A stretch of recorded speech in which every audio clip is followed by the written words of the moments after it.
పైగా sir Arthur cotton గారు స్వయంగా ఆ కల్లెనై డ్యాం ఎలా కట్టారో వెళ్లి దగ్గరగా ఉండి చూసి మెళుకువలు తెలుసుకుని కావేరీ డ్యాం ని కట్టారు. ఆ తర్వాత గోదావరి, కృష్ణా నదీ జలాల మీద ఆయన పనిచేశారు. మీకు ఇంకో విషయం తెలుసా?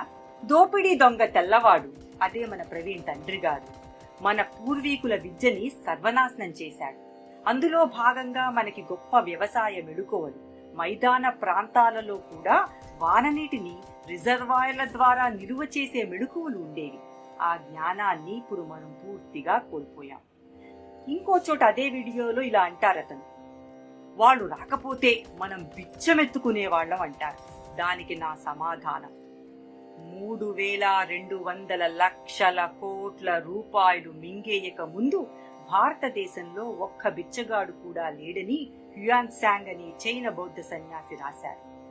విజయనగరం